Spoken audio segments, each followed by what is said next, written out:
আসসালামু আলাইকুম ওরহমতুল্লাহি ওয়াবারাকাতুহু। খুব দুঃখের সঙ্গে বলতে হয়, আপনারা জানেন দুর্গাপুরে মায়াবাজার ডিটিপিএস কলোনিতে একটি মাদ্রাসা এবং জুম্মার নামাজ বস্তির মানুষেরা পড়তেন। ডিবিসি একটি কোম্পানি তাদের সংস্কারের বা তাদের কোম্পানি বাড়ানোর জন্যে মাদ্রাসাটি এবং নামাজের ঘরটি ভেঙে ফেলেন।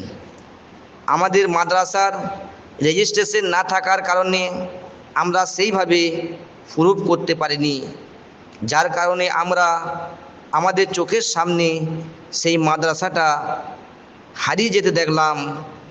এবং আলহামদুলিল্লাহ, আমরা মনের দিক দিয়ে ভেঙে পড়লেও পশ্চিমবঙ্গ রাজ্য জমিয়তুল আইম্মা ওয়াল উলামা সাধারণ সম্পাদক জনাব শেখ সিদ্দিকুল্লাহ সাহেব, উনি আমাদের সঙ্গে কয়েকদিন পূর্বেই যোগাযোগ করেন এবং ওখানকার কমিটির সাথে দীর্ঘক্ষণ আলোচনার পরে আশ্বাস দেন, যেভাবেই হোক জামিয়াতুল আইম্মা ওনাদের পাশে থাকবে এবং পূর্ণাঙ্গ সহযোগিতা করবে।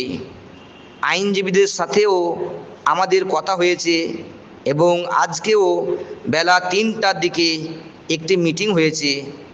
রাত্রের দিকেও আইনজীবীদের সাথে কথা হবে।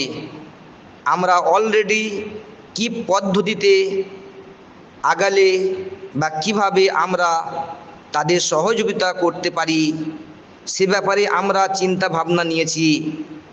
কয়েক দফা কয়েকটা বিষয় নিয়ে আলহামদুলিল্লাহ আমরা কাজ শুরু করে দিয়েছি, যাতে করে ওনারা আপনাদের মাদ্রাসা এবং নামাজের ঘর ফিরে পান। আপনাদের সকলের কাছে শুধু এতটুকু আবেদন, আপনারা দোয়া করুন যাতে করে আল্লাহ যেন এই আন্দোলনে আমাদের সহায়তা হন এবং আল্লাহ যেন সফলতার সাথে আল্লাহ কবুল করেন। আমরা পশ্চিম বর্ধমান জেলা জামিয়াতুল আইম্মা ওয়াল উলামা পক্ষ থেকে আমরা রাজ্য জামিয়াতুল আইম্মা ওয়াল উলামাকে ধন্যবাদ জানাই। আমাদের এই দুর্গাপুরে পূর্বেও গরু কাণ্ডে আমাদের পাশে ছিলেন, আর এই মাদ্রাসা ভেঙে ফেলার কাণ্ডেও পাশে আছেন। আল্লাহ আপনাদেরকে আরও এগিয়ে নিয়ে যাক ইনশাল্লাহ। নিঃসন্দেহে বাংলার মাটিতে আপনাদের দ্বারাই বড় কাজ নিচ্ছেন, আগামীতেও নেবেন ইনশাআল্লাহ।